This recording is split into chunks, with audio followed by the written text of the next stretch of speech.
देखिए, एक बात तो ये बिल्कुल साबित हो चुका है कि राहुल गांधी को बोलने से रोका गया है। राहुल गांधी अभी कंक्लूड नहीं कर पाया, कितना बढ़िया स्पीच दे रहे थे। समझो प्राइड ऑफ द नेशन है या प्राइड ऑफ द ऑपोजिशन है आज राहुल गांधी। सौभाग्य है कि इतना बढ़िया, इतना दबंग, इतना जोरदार, इतना शानदार, इतना दमदार नेता मिला है विपक्ष को, leader of the opposition Rahul Gandhi.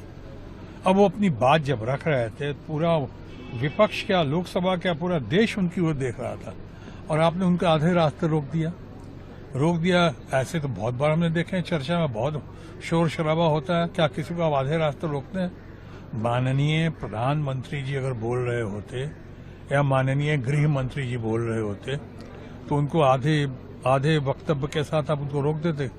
किसी की जरूरत थी, किसी की हिम्मत थी?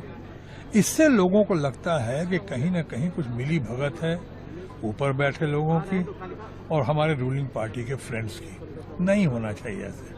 हम हमेशा कहते हैं कि ईमानदारी का होना और ईमानदारी का होता हुआ दिखना दोनों बराबर का महत्व रखता है। अब कल अगर राहुल गांधी कह रहे थे, अगर आपको बात उनकी नहीं जच रही थी, हालांकि हम सबों को जची, वो जेन जी की बातें उठा रहे थे, यंगर जनरेशन की बातें उठा रहे थे, हमारे स्टूडेंट्स के को जो प्रताड़ना हुई है, उनके ऊपर जो जोर जुल्म हुआ है, जिस तरह से उनकी पिटाई की है, सर फाड़ दिए गए, लहूलुहान किया गया है, हमारे बहनों के, हमारे बच्चियों के कपड़े जिस तरह से वस्त्र को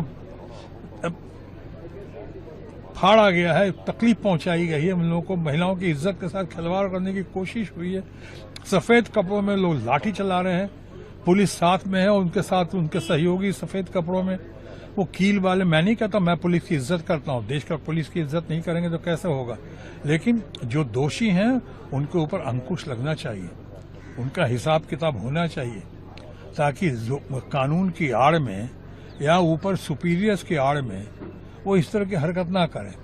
अब यहाँ इतना कि इसी बात को तो उठा रहे थे राहुल गांधी, क्या गलत कह रहे थे वो? क्या हुआ नहीं? आपने हमने सबने देखा नहीं कैसे हुआ इन बच्चों के साथ जोर जुल्म जाती हुई, कैसे मारा गया इनको, कैसे इनके ऊपर पैलेट गन्स चलाया गया है, किसके आदेश तक चलाया गया? लोग जानने का हक है। पैलेट गन्स क्यों चलाया विद्यार्थियों पे? कोई क्रिमिनल है, आतंकवादी है? बिहार में तो उन्होंने AK-47 भी चला दिया, उसका भी उपयोग कर लिया। क्या मतलब, क्या तमाशा है?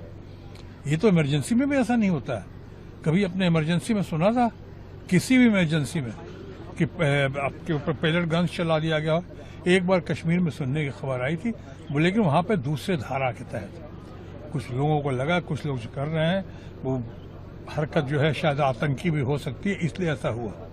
हालांकि मैं उसकी भी सराहना नहीं करता हूं, लेकिन हमारे बच्चों पे, यंगर जनरेशन पे, निहत्थे लोगों पे आप उनके ऊपर चला रहे हो पैलेट गन्स, मार रहे हो कील लगी हुई लाठियों से, सफेद कपड़े में, सफेद पोश, पुलिस की मदद से और पुलिस का साथ देते हुए, वो लोग पुलिस के होते हुए सफेद कपड़ों में किस तरह से लोगों को मारा पीटा।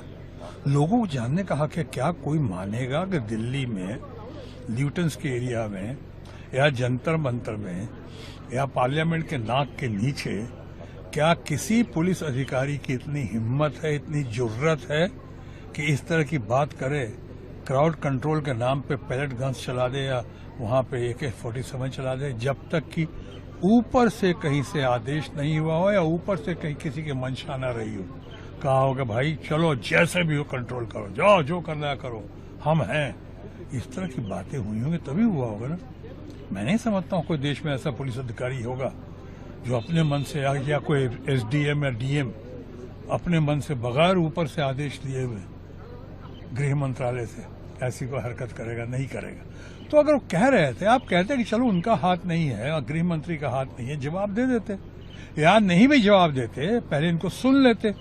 सुनने के बाद आपके जब जवाब देने की घड़ी आई थी, जैसे कल जितेंद्र सिंह, बहुत बढ़िया आदमी, अच्छे इंसान है जितेंद्र सिंह, जिस तरह से कल उन्होंने जवाब दिया, गलत सही की बात नहीं करना, मैं गलत सही जो उसी तरह उसका भी जवाब दे देते। लीडर ऑफ द ऑपोजिशन देश में प्रधानमंत्री के बाद शायद सबसे महत्वपूर्ण होता है तो लीडर ऑफ द ऑपोजिशन होता है। प्रधानमंत्री तो 30, 32, 34, 35% वोट का साथ होता है उनको। लीडर ऑफ ऑपोजिशन अगर देखा जाए तो करीब 70-75 लोगों का प्रतिशत लोगों का साथ होता है, उनके मतों का, अलग अलग पार्टी के तमाम लोग मिला जाए तो ये उसके साथ कैबिनेट रैंक है उस आदमी का, उसको आप इस तरह से हुटिंग कर रहे हैं, जलील कर रहे हैं, क्या क्या नहीं बोल रहे हैं वहां पे। और सबसे बड़ी या सबसे बुरी बात ये कि आप बीच में ही उनका काट देते हैं, उनको कंक्लूड भी नहीं करने देते हैं। ये भी कहा होता किसी ने, कहा अच्छा आप कंक्लूड कर लीजिए, कंक्लूड भी नहीं करने देते हैं। जब उठते हैं तो कोई दूसरे खड़े होकर बोलने लगते हैं, जैसे बहुत सारे स्टूडियो में होता है, जब कोई विपक्ष का आदमी बढ़िया सा कभी भाटी जी बोलते हैं तो एंकर आके अपनी आवाज ऊंची करके उनको दबाने की कोशिश करता है उसी समय।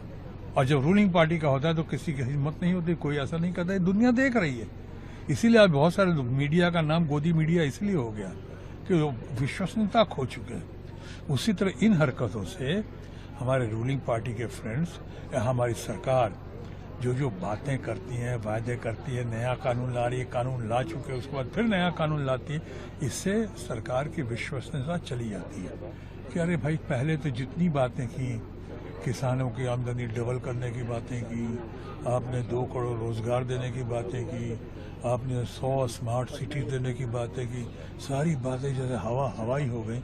किसान आंदोलन में आपने क्या कहा, उनके कई केसेस वापस नहीं लिए गए, इनके केसेस वापस लेने की बात की आपने, मान गए, आपका समझौता हो गया। और उन बच्चों का दिल क्यों दुखा रही है बोल के कि साहब सुप्रीम कोर्ट ने कहा जिसमें उसमें कुछ लोग गंदे लोग थे या कुछ लोग अच्छे लोग नहीं थे या कुछ लोग क्रिमिनल बैकग्राउंड के थे। अरे भाई क्रिमिनल बैकग्राउंड के घड़ी यही है, पहले पकड़ क्यों लेते? जो क्रिमिनल बैकग्राउंड को पकड़ो, सजा दो उनको, किसने मना किया? लेकिन आप जो आंदोलन से जुड़े हुए उन्हीं को पकड़ोगे उसी समय, आगे पीछे कोई समय नहीं है आपके पास। अभी जब मकान में आग लगा होता है तो आप अगर मदद करने आते हैं तो हम आपकी जात या मजहब नहीं पूछते हैं। उस समय जो आग बुझाने में मदद करता है वो हमारा अपना होता है। जो आंदोलन में हमारा साथ दिया जिन लोगों ने, हम उनकी जात या कुंडली नहीं पूछते, देखते हैं कि तुम्हारी कुंडली क्या है। कंगना रनौत का भी एक बयान